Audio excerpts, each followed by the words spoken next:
हमें किसी को कन्विंस नहीं करना चाहिए, हमें अपनी बात को रख देना चाहिए। क्या? हमें सामने वाले के हित के लिए अपनी बात को रख देना चाहिए, कन्विंस नहीं करना चाहिए। भैया आपने ये समझा, मैंने अपनी समझ से ये समझा। अब आपके पास दो ऑप्शन है, एक आपकी समझ का, एक मेरी समझ का। क्या? ठीक है, आप एक काम करो, इसमें से कोई भी उठा लेना, क्योंकि पहले तो एक था, अब दो हो गए। ऐसा नहीं कि मेरा ऑप्शन नहीं, आपके जीवन में जिससे आपका हित हो वो ऑप्शन उठा लेना, बस बात करना, कन्विंस नहीं करना चाहिए। और सुबह ही समझाया, कन्विंस में हम मास्टर हैं। हमारी कन्विंस की वजह से आप देखिए बहुत लोगों की जिंदगी बर्बाद हो जाता है, हमको पता भी नहीं चलता। बेटे ने बाप माँ ने बेटे को कन्विंस किया, शादी किया, लेकिन लड़की की लाइफ गई, क्योंकि लड़के को शादी करनी नहीं चाहिए।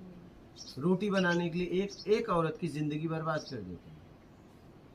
बेटे को नहीं करना था, लेकिन माँ बाप ने कहा नहीं, मुझे मेरी पीढ़ी चाहिए, एक ही लड़का।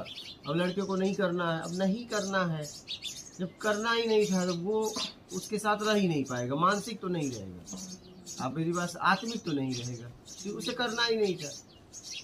ये सही है गुरुजी, लेकिन फैमिली और समाज, सोशल समाज में हम इतनी ऐसे नहीं जी सकते ना। लेकिन एक लड़की की जिंदगी बर्बाद कर सकते हो, आपके बेटी कोई जिंदगी बर्बाद कर दे तो आप समझिए इस बात को। सही बात है।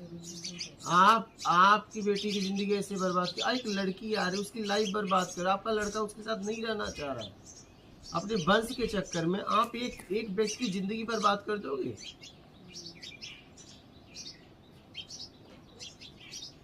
उसका जीवन आपको नहीं दिख रहा है? बोली, उसका जीवन आपको नहीं दिख रहा है?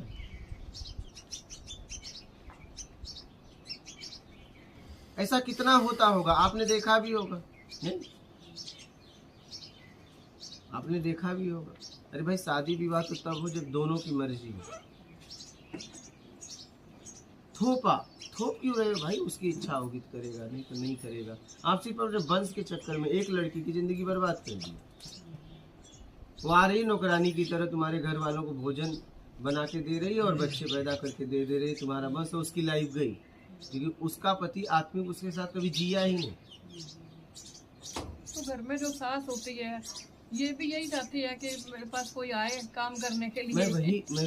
वही तो उसका परिणाम भी तो भोगना पड़ेगा। एक बात बताइए ना, उसका परिणाम भी तो आपको भोगना पड़ेगा, बचोगी थोड़ी।